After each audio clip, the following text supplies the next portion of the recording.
Good evening, YouTube. You guys are now watching another segment of the TheCaliEffect King of Games, and today you guys are watching something of magnificence. I know, don't take your eyes off this screen. You guys are watching, that's right, a Legendary Ocean, the Legendary Fisherman, the Legendary Fisherman 3 deck, and this deck is predicated on summoning the Legendary Fisherman 3 and watching your opponent rage over this card. It's unaffected by monsters, unaffected by spells, unaffected by traps. If your opponent have monsters on the board when it is summoned, you can banish all of your opponent's monsters on the field. What's so interesting is that we're going to be playing against another deck from the same set, which is Cyberdarks. He's going to start off with Orphan Scorpio to summon a Darlington Cobra, and then I'm like, that's where we stop right there with the Solemn Strike to stop the Darlington Cobra. Normally when people summon Darlington Cobra, it's their only Darlington Cobra, and that's why we waited so long. We're going to activate that free copy of Pot of Desires, and as you guys can see, we didn't really banish anything to draw 2 additional cards.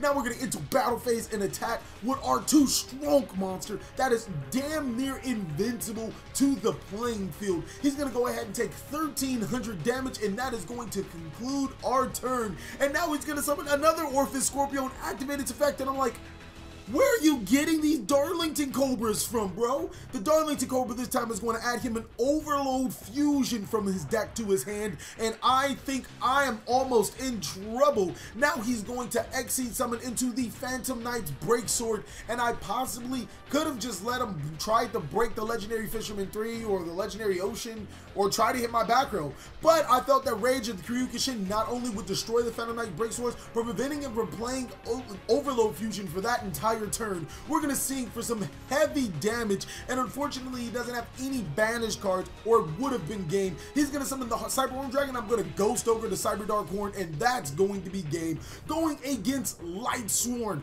terraforming into a Legendary Ocean. Now we're going to summon Legendary Fisherman 2 and tribute it for Legendary Fisherman 3. Since we special summon, we cannot activate Card of Demise. He's going to Twin Twisters my Legendary Ocean, discarding Left Arm Offering with a 60 card deck. Huh. Never thought I'd see that happen. Then he's going to set a monster in defense and pass turn. I'm going to activate my second copy of Legendary Ocean, and look at the rage. How many Legendary Oceans do you have?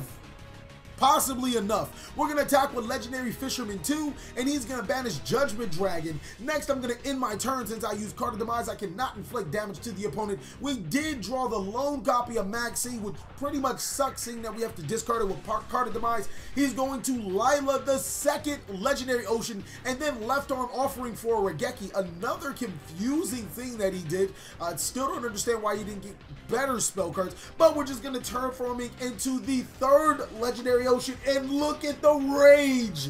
The rage on this young fella is too strong. After we attack with our monster, he's going to activate the effects of Charge the Light Brigade and try to summon Felice, but Felice is only summoned when sent to the graveyard by a monster effect, and which I am trying to explain to him that this Lightsworn player must be new to the Lightsworn concept. But nonetheless, we have a 2,500 attack monster that can inflict double damage and is unaffected by his Fairy Tale Snow plays. So we're just going to keep on activating these copies of Card of Demise, drawing 2 more Legendary Fisherman 2. That's not good. But we're going to go ahead and attack over his monster. He's going to Instant Fusion and try to summon Elder Entity Entis. And as you guys should know, the TheCaliEffect is very well aware of what Entis does. You can't summon it unless you send the above required cards to the graveyard. We're going to activate our second copy of Card of Demise and then attack for some mad damage. And he has nothing to defend himself with. Let's get you guys to the deck profile.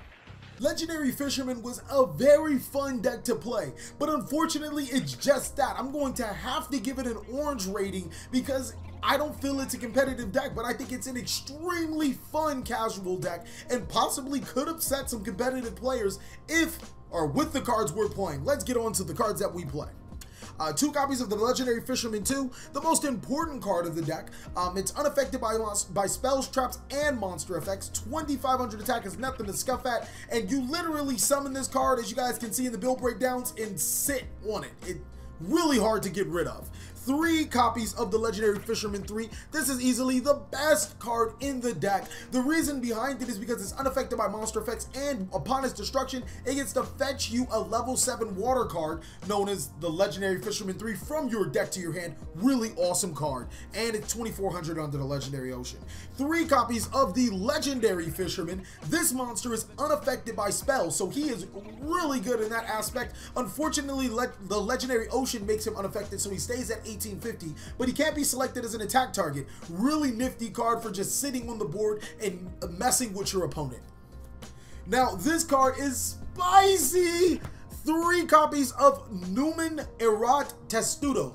And what this card does is the opponent can't special summon monsters with 1800 attack or lower. I'm looking at you, Zodiac players, that tend to summon cards like Dryden and Mrs. Radiant. This completely locks them out of most of their extra deck cards. More importantly, if you look at some other similar matchups, it completely prevents them from special summoning. While granted, it does prevent us from special summoning our paleo cards that we run, at the same time, it completely locks certain people out of the extra deck. So it was a risk worth taking. Also want to point out that it is a level 5 monster, so you can gain so many other effects with it. 2 copies of a Warrior of Atlantis. We don't run 3 because if you demise into it and then another monster, it sucks. But then you still use it for its effect to search a Legendary Ocean. I found that 2 is a great balance. 1 copy of Citadel Well. This card is actually easy to summon within this deck, seeing that we run the Paleos and quite a bit of monster cards. It's also searchable by a Legendary Fisherman 2, and it searches our trap card that is really good with the deck. Couple that with, if our opponent targets our monsters, it can negate it. This card is sauce. That is it for monsters. That brings us up to 14 monsters, 4 spells, 3 copies of the star of the deck, a Legendary Ocean. So its first effect reduces the levels of all of our monsters in our hand and field. So all of our level 5s immediately become normal summonable level 4 monsters. And that is the main thing about this deck. You have to watch out because it does give all water monsters 200 attack. So Dynamite becomes 2700 attack and able to run over Legendary Fisherman 3. 3 copies of Rage of the Kuryukishin. This card is what the rage of the deck is about. Get it? Rage of the No? Alright, whatever. What this card does is we can destroy monsters on our opponent's side of the field up to the number of level 5 or higher water monsters, their original levels of course, and then they can't use that zone. Imagine having multiple Legendary Fishermen or Testudo Erat, whatever that 1800 attack monster is, destroying your opponent's monsters and then preventing them from using those zones again. This is critical in the Link format where cards point to arrows, and once they're destroyed, they can't use that zone until the end of the next turn.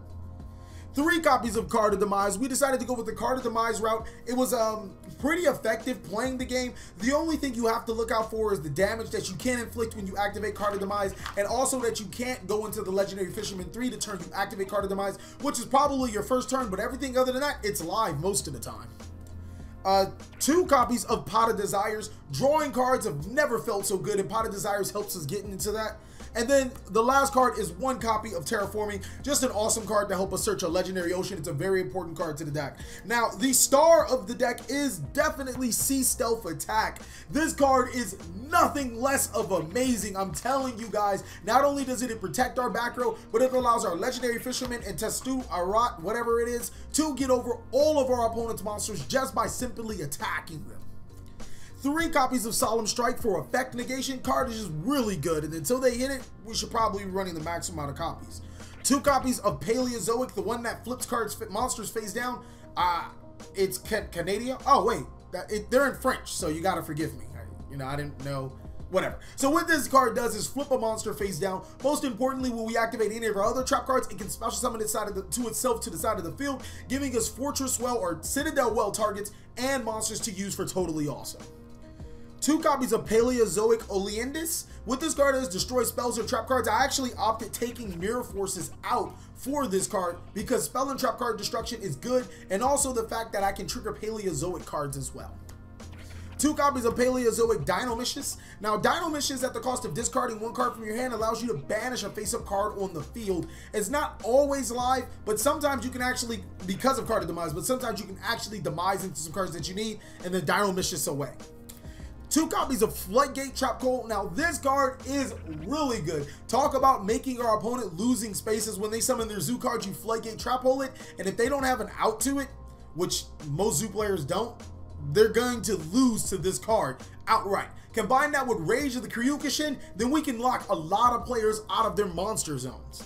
And then 1 copy of Solemn Warning, and that's going to sum up the deck at 42. For the extra deck, I'm actually running 14 because, I mean, let's be honest, the deck really doesn't matter. 3 copies of Totally Awesome. Not necessarily easy to summon, but we made ourselves very likely to summon this deck with all the frogs that we run. 1 copy of number 47, Nightmare Shark. This card can be made with Warriors of Atlantis. I was actually playing the water statue in the deck, and I played it because of that. But it still can be made with Warriors of Atlantis when you have a Legendary Ocean face up. And then the same thing for Super Quanto Mecha Phantom Beast. Or, I'm sorry, Super Quanto Mech Beast Grand Pulse. The next thing about our level 5 monsters is that they're level 4, so we play a lot of great level 4 cards. Zodiac, Brawl Bull, and Dryden. You literally play the Brawl Bull just to make the Dryden. You have no searches, so it is what it is. I was actually going to think about trying to play Sea Lancer inside of this deck, but it was a lot of work. I really think a Paleozoic Legendary Fisherman build might be really good. The Frog Engine complementing itself with Sea Lancer, I really got to try that out one more time. And then Trap Tricks or Flacia to get off your Floodgate Trap Holes. You had the extra deck space. Tornado Dragon is an awesome card. Castell is also another awesome card. We have the extra deck space, so Bahamut Shark, if they have a Decode Talker on the field, we can summon our Totally Awesome. Abyss Dweller prevents the opponent from using cards in the graveyard. Really good against Dino. And then last but not least, the Utopia package. This deck was extremely fun to play. If you guys want to see me play it, and we're probably going to be streaming again, we're going to be trying out the Sea Lancer build, and if it is freaking amazing, expect another Legendary Fisherman deck profile. Thank you guys so much for watching another segment of the TheCaliEffect. If you would like to buy the cards from your favorite YouTuber, you can always go to my eBay site or just go to TCGPlayer and look up TheCaliEffect Gaming. Furthermore, if you want to support this channel, you can always join the best gang in the world, the Patreon gang. Please like, comment, subscribe, but most of all, enjoy.